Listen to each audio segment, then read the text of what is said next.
Bismillahirrahmanirrahim. Assalamualaikum warahmatullahi wabarakatuh. Alhamdulillah rabbil alamin, wassalatu wassalamu ala nabiyyina Muhammadin wa ala alihi wa sahbihi ajma'in. Amma ba'd. Anak-anakku yang lebih cintai, juga para pendengar serta pemirsa yang mudah-mudahan senantiasa dirahmati oleh Allah Azza wa Jalla. Kita kembali melaksanakan kuliah subuh online dengan tema yang baru. Setelah kita menyelesaikan kajian kita mengkaji tips hidup bahagia dengan buku panduan yang ditulis oleh Syekh Abdurrahman bin Nasir As-Sa'di rahimahullahu ta'ala. Kali ini kita akan mengangkat tema baru yang berjudul generasi milenial ideal. Generasi milenial ideal. Kenapa kita mengangkat tema ini? Karena di zaman ini, ketika kita bicara tentang generasi muda, pemuda-pemudi, remaja-remaji, itu kita melihat ada semacam pemahaman yang berkembang bahwa pemuda yang ideal adalah pemuda yang gaul, ya, yang mirip-mirip kayak artis Korea, gitu. Sehingga sering kita temukan para pemuda-pemuda yang pengennya itu penampilannya kayak artis Korea, ya, lemah gemulai gitu ya, kemudian pakai gincu, ya, pakai bedak, ya. Jadi kiblatnya itu ke sana, rambutnya itu dibikin kayak gaya potongan artis Korea, ya.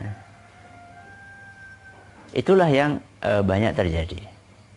Dan seandainya ada di antara mereka yang pengen berpenampilan macho, ya, itu pun yang dicontoh adalah orang-orang yang ngerokok gitu ya, kemudian pakai apa, tato yang penuh di sini, ya. Sehingga itulah yang berkembang selama ini. Jadi kalau belum punya tato atau belum ngerokok, itu bukan seorang laki-laki yang ideal, ya. Dan ini adalah bentuk serangan ideologi, ya. Ini adalah bentuk serangan ideologi, serangan pemikiran. Sehingga jangan kaget seandainya iklan-iklan yang menggambarkan laki-laki ideal itu banyak diusung oleh pabrik-pabrik rokok. Kalau namanya iklan pabrik rokok kan sering kita saksikan di pinggir-pinggir jalan, itu adalah yang ditampilkan laki-laki yang apa? Kekar, ya. Kemudian perutnya apa? Kotak, Six-pack, ya. Penuh dengan tato, ya.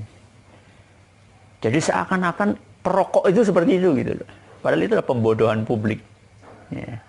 Kenapa nggak ditampilkan yang batuk-batuk, yang kurus-kurus, yang kena penyakit apa? Kanker, ya. Yang kucel, kenapa nggak ditampilkan seperti itu? Itulah pembodohan publik. Sehingga yang dikesankan lah kalau belum ngerokok itu belum laki-laki gitu. Itulah gambaran yang sekarang sedang disebarkan di dalam benak anak-anak muda. Pokoknya kalau anak muda belum pegang HP itu belum keren, ya. Sehingga kalau kita perhatikan sekarang itu di jalan-jalan, ya, anak-anak muda yang pada jalan-jalan di pinggir-pinggir jalan, ya, itu rata-rata pada pegang apa?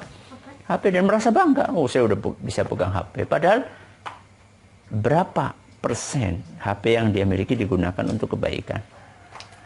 Sehingga tidak sedikit anak-anak yang minder bergaul dengan temannya karena nggak punya HP, atau punya HP tapi HP-nya bukan HP yang keren, ya. Inilah bentuk serangan ideologi. Kenapa kok musuh-musuh Islam itu sangat bernafsu untuk merusak pemuda kaum muslimin? Perlu kita ketahui bahwa anak-anakku dan juga para pemuda-pemudi yang lainnya itu adalah tonggak, adalah tiang dari bangsa Indonesia. Jadi kita-kita ini yang sudah usia 40 tahun ke atas, itu secara hitungan manusia, itu umurnya tidak lama lagi. Nanti begitu kita lewat, begitu kita meninggal dunia, yang akan melanjutkan negeri ini adalah kalian-kalian. Jadi mereka ketika tidak bisa atau kesulitan untuk menghancurkan manusia-manusia, orang-orang generasi dewasa, maka mereka akan menyasar, merusak generasi-generasi muda. Harapannya apa? Harapannya 30 tahun kemudian, maka anak-anak muda yang memimpin negeri ini adalah manusia-manusia yang bobrok, manusia-manusia yang rusak. Sehingga lewat HP itulah kemudian dikenalkan dengan pornografi. Ya, dikenalkan dengan aurat-aurat wanita. Sehingga yang ada di benaknya adalah wanita, wanita, wanita. Pikirannya cuma itu terus. Gak ada pemikiran untuk membela agama, membela negara, gak ada. Sehingga serangannya itu masif sekali. Pikirannya cuma pacaran, pikirannya cuma mikirin wanita. Ya. Dibikin otaknya itu hanya dipenuhi dengan seperti itu. Dan itu tersistem. Ya, secara sistemik, ya, terus-menerus generasi muda itu dicekoki dengan pikiran-pikiran seks bebas yang sedemikian rupa.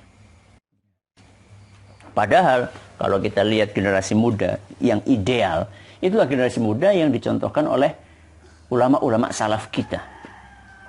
Ya, dalam usia belasan tahun, 19 tahun, 17 tahun, 18 tahun, banyak di antara para pemuda di zaman ulama salaf kita dahulu, ada yang sudah jadi panglima perang.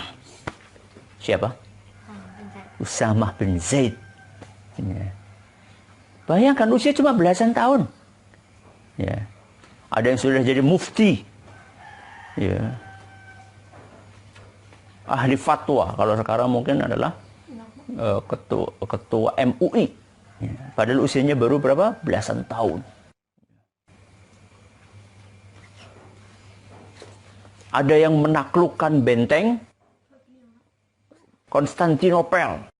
Ya. Itulah para pemuda pada zaman dahulu. Coba sekarang perhatikan anak-anakku. Pemuda di zaman ini usianya 16 tahun, 17 tahun. Bisa apa? Main HP.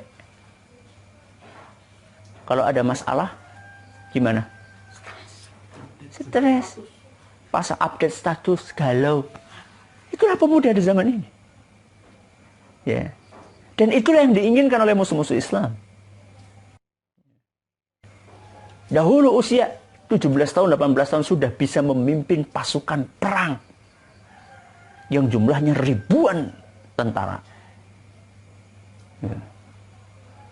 Sehingga jangan heran kalau pemuda pada zaman dahulu itu pada usia sekian belas tahun sudah nggak tergantung pada orang tuanya, sudah bisa nyari apa? Duit sendiri. Mandiri mereka. Karena dari kecil mereka sudah dididik seperti itu. Nggak ada pemuda pada zaman dahulu ke kamar mandi minta ditemani siapa? Uminya nggak ada. Siapa yang sejak kecil sudah dibawa ke tempat-tempat gelap siapa? Az-Zubair kalau nggak salah ya. Az-Zubair ibn Awam sama ibunya. Dari seumuran Bilal mungkin ya sudah dibawa kemana? Tempat-tempat gelap supaya berani. Ya. Jadi nggak ada pemuda-pemuda penakut pada zaman dahulu. Mereka semuanya pemberani. Nah, kita ketika mengangkat tema generasi milenial ideal itu kita pengen mengambil nasihat-nasihat dari para ulama kita. Bagaimana mereka bisa mendidik pemuda-pemuda pada zaman itu menjadi pemuda-pemuda ideal. Dan kita akan memakai buku panduan yang ditulis oleh Syekh Abdul Razak Al-Badr hafizahullah ta'ala. Judul aslinya adalah Min Wasayas Salaf Lishabab. Apa judul aslinya? Min Wasayas Salaf Lishabab. Artinya apa? Wasiat salaf untuk para pemuda. Ya, ada beberapa terjemahan dari buku ini, alhamdulillah. dan kita bisa dapatkan secara cuma-cuma, ya. Ada yang diterjemahkan oleh Ustadz Abu Salma, ada yang diterjemahkan oleh Ustadz Jati Purnomo, ya. Itu yang kami ketahui. Kami sengaja pakai yang terjemahan ini, ya, yang diterjemahkan oleh Ustadz Abu Salma, karena di sini dicantumkan redaksi-redaksi Arabnya, ya. Saya juga pengen anak-anakku nanti latihan membaca bukan hanya Indonesianya saja, tapi juga Arabnya, untuk mengakrabkan kita dengan redaksi para ulama. Insya Allah nanti dari admin FB kami akan mengupload, ya, buku ini atau filenya di FB kami. Silahkan nanti bagi para pendengar atau pemirsa yang ingin mendapatkannya bisa di-download di FB kami. Untuk agen kebaikan juga nanti bisa di-share oleh adminnya di grup, ya, di grup. Adapun penulis buku inilah kita tahu semua, ya, seorang ulama di Madinah, yaitu Syekh Abdul Razak bin Abdul Muhsin Al-Badr Al-Abbad hafizahullah ta'ala. Beliau adalah salah seorang ulama yang terkenal ketawaduannya, keilmuannya, kemudian juga mengamalkan apa yang beliau ajarkan, wala nuzaki 'alallahi ahada. Beliau salah seorang ulama yang putranya ulama juga. Jadi ayah beliau Syekh Abdul Muhsin Al-Abbad adalah ulama paling senior di Madinah, ya, di kota Nabi sallallahu alaihi wasallam. Alhamdulillah kami selama kuliah di Madinah, alhamdulillah kami sempat berguru kepada dua ulama tersebut, Syekh Abdul Razak dan juga Syekh Abdul Muhsin Al-Abbad hafizahumallah. Banyak sekali karya tulis yang dikarang oleh Syekh Abdul Razak, baik yang tebal, yang tipis, dalam berbagai tema akidah, tema akhlak, tema tazkiyatun nufus, dan hampir setiap buku-buku yang beliau karang itu selalu mudah untuk dicerna, ya, selalu mudah untuk dicerna.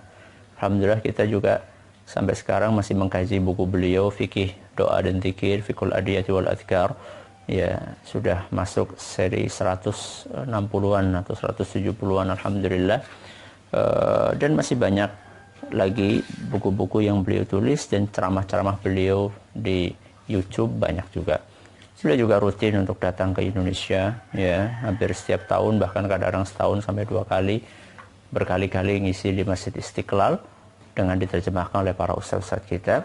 Inilah buku yang insya Allah akan kita kaji. Insya Allah pada pertemuan yang akan datang kita akan memasuki pembahasan muqaddimah yang beliau tulis. Setelah itu baru kemudian kita memasuki wasiat yang disampaikan oleh para ulama kita. Wallahu ta'ala a'la wa alam. Mudah-mudahan yang sedikit bermanfaat. Kita tutup dengan membaca doa kafaratul majlis. Subhanakallahumma wa bihamdika asyhadu an la ilaha illa anta astaghfiruka wa atubu ilaik. Wassalamualaikum warahmatullahi wabarakatuh.